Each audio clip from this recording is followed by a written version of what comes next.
যেতিয়া বিয়া পতাৰ পিছত মাক দেউতাকে অকলে থাকিব লগা হয়, অকলে কৰি খাব লগা হয়, সেইটো নিচিনা কিন্তু ডাঙৰ মহাপাপ একো নাই। এই কথাখিনি কিয় কৈ আছোঁ আপোনালোকক মই জানেনে? এয়া দেখিছে মোৰ এনাই, অৰ্থাৎ মোৰ মাক। ৰ'ব, আজি আপোনালোকে এই ভিডিঅ'টো স্কিপ নকৰিব। যদি আপোনালোকে এই ভিডিঅ'টো স্কিপ কৰি চায় তেতিয়া আপোনালোকৰ ফিউচাৰত প্ৰব্লেম হ'ব পাৰে। Hey guys, welcome to my new video'. আজি ভিডিঅ'টো মই পাতিব গৈ আছোঁ নিজৰ মাক দেউতাকৰ ওপৰত। আজিকালি বহুতেই নিজৰ মাক দেউতাকক পৰিচয় দিবলৈ লাজ কৰে, নিজৰ জন্ম দিয়া মাক দেউতাকৰ লগত ৰাখিবলৈ লাজ কৰে, বেয়া পায়। চাওক, যেতিয়াই এজন দেউতাকে নিজৰ ছোৱালীজনী বা নিজৰ ল'ৰাটোক তুলি তালি ডাঙৰ দীঘল কৰে, কিন্তু ডাঙৰ হৈ সিহঁতি কি কৰে জানেনে? নিজৰ ল'ৰাটোৱে বিয়া পাতি নিজৰ মানুহজনীৰ লগত ব্যস্ত হৈ যায় আৰু ছোৱালীজনী নিজৰ ল'ৰাটোৰ লগত যিজন ল'ৰাৰ লগত বিয়া পাতিছে সেইজনৰ লগত ব্যস্ত হৈ যায়। আপোনালোকে হয়তো বহুতে জানে আৰু বহুতে নাজানে। মাক দেউতাকে ল'ৰা ছোৱালীক কিয় জন্ম দিয়ে, কিয় ডাঙৰ দীঘল কৰে? সেইকাৰণে দিয়ে কাৰণ এজন পুৰুষ বা এগৰাকী মহিলাই কেতিয়াও শেষ মুহূৰ্তলৈকে কাম কৰি খাই যাব নোৱাৰে। কাৰণ মানুহ জন্ম হ'লে মৃত্যু হ'বই লাগিব। এটা বয়সলৈকেহে এজন মানুহে বা এগৰাকী মহিলাই কাম কৰিব পাৰে। যেতিয়া বাপেকৰ বয়স হ'ব, বয়সৰ বতৰে মানুহে কাম কৰি খাব নোৱাৰে। সেই বয়স হোৱাৰ পিছত পুতেকে সেইখিনি দায়িত্ব ল'ব লাগিব। মাক বাপেকক সেইখিনি খোৱা দায়িত্ব ল'ব লাগিব। কাৰণ সৰুৰ পৰা এনেই ডাঙৰ দীঘল কৰা নাই। আপোনালোকক হয়তো বহুতে জানে, সন্তান তোলাটো বহুত কষ্টকৰ হয়। বাপেকে সকলোতকৈ ভাল আৰু বেষ্ট দিব বিচাৰে পুতেকক, যাতে মোৰ ল'ৰাটো সকলোতকৈ ওপৰত থাকে।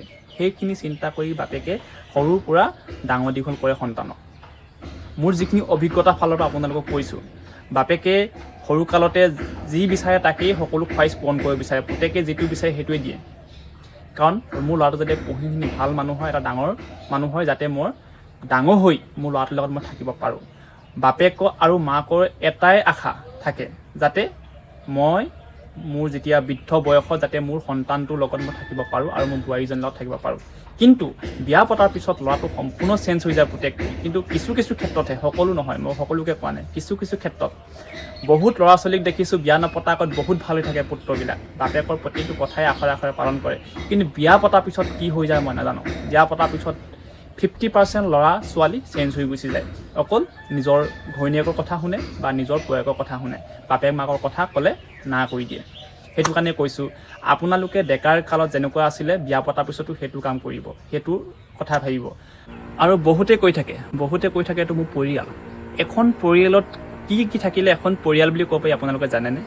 যেতিয়া এখন ঘৰত মাক বাপেক বৃদ্ধ, পুত্ৰ বোৱাৰী নাতি নাতিনী যেতিয়া থাকিব সম্পূৰ্ণ ভৰপূৰ, সেইখনেই হৈছে এখন আচল পৰিয়াল। যিখন ঘৰত নাতি নাতিনী থাকিব, বোৱাৰী থাকিব আৰু আইতাকত থাকিব, পুত্ৰ বোৱাৰী থাকিব, সেইখন ঘৰত যদি ল'ৰা ছোৱালী থাকে সিহঁতৰ সংস্কাৰটো বহুত ভাল হয়। কাৰণ ককা আইতাই বহুত ভাল সংস্কাৰ দিয়ে নিজৰ নাতি নাতিনীক। আপোনালোকে সেইটো মন কৰিব। কিন্তু বহুতে দূৰত ৰাখিব বিচাৰে, নিজৰ ককা আইতাৰ পৰা নাতি নাতিনীক দূৰত ৰাখিব বিচাৰে। সেইটো ভুল কথা। নাতি নাতিনীক কেতিয়াও ককা দেউতাকে বেয়া কথা নিশিকায়, সদায় ভালটো দিব বিচাৰে। আৰু আপোনালোকে এটা কথা মন কৰিব, টকা পইচা সা সম্পত্তি গঢ়িবলৈ মানুহৰ কপালৰ ঘাম মাটিত পেলাব লগা হয়, কিন্তু মানৱীয়তা, ব্যৱহাৰ, সংস্কাৰ এইকেইটা নিজৰ লগত থাকে। এইকেইটা অৰ্জন কৰিবলৈ কোনো কপালৰ ঘাম মাটিত পেলাবলগীয়া নহয়। আপোনালোকে মন কৰিব, এইকেইটা বস্তু যদি আপুনি উদ্ভাৱন কৰিব পাৰে নিজৰ মনৰ পৰা, নিজৰ অন্তৰৰ পৰা, আপুনি কেতিয়াও নিজৰ মা দেউতাক আঁতৰত ৰাখিবলৈ মন নাযায়। আপোনাকো অৱহেলা কৰিব।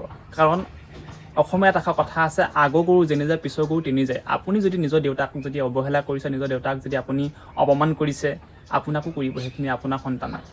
কাৰণ আপোনাৰ সন্তানে সেইখিনি দেখিছে।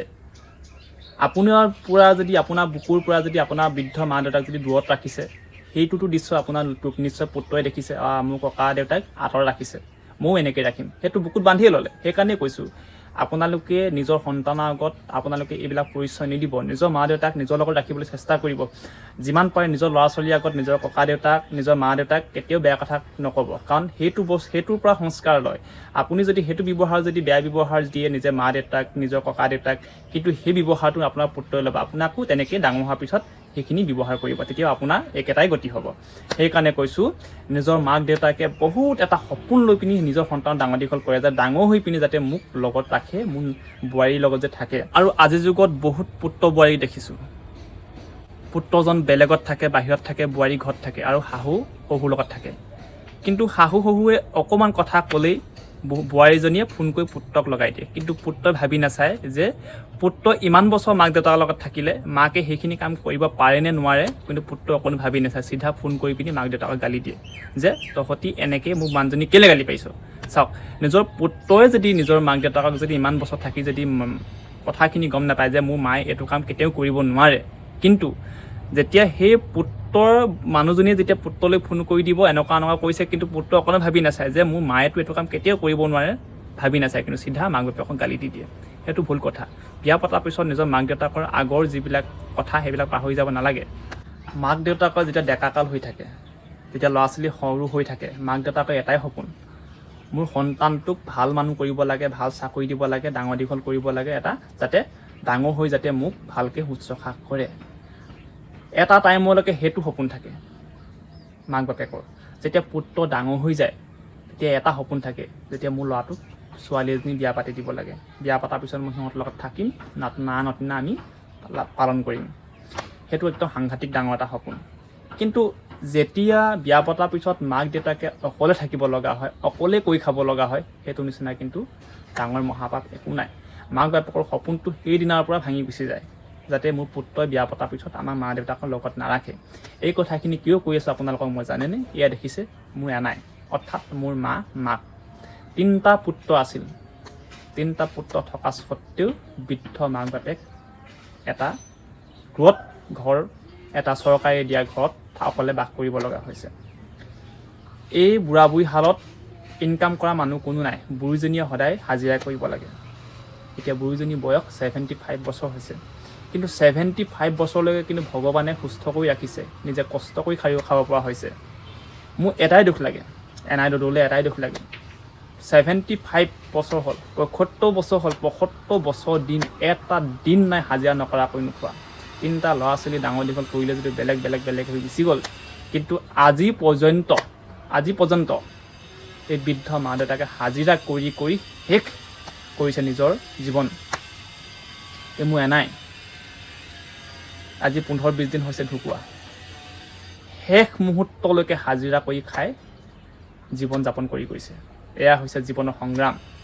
আপোনালোকক সেইকাৰণে কৈছোঁ, নিজৰ পিতৃ মাতৃক কেতিয়াও অৱহেলা নকৰিবা। মোৰ বহুত দুখ লাগিছে, এনাইলৈ মোক কৈ বহুত দুখ লাগে। মই এতিয়া কৈছোঁ যে যাওক, এই পৃথিৱীৰ পৰা গুচি যাওক। মই মৰাৰ পিছত কৈছোঁ, মই এতিয়াহে চাগে শান্তি পাব, কাৰণ ইমান বছৰ ধৰি কষ্ট কৰি জীৱনটো বাস কৰি গ'ল, নিজকে পোহপাল দি গ'ল।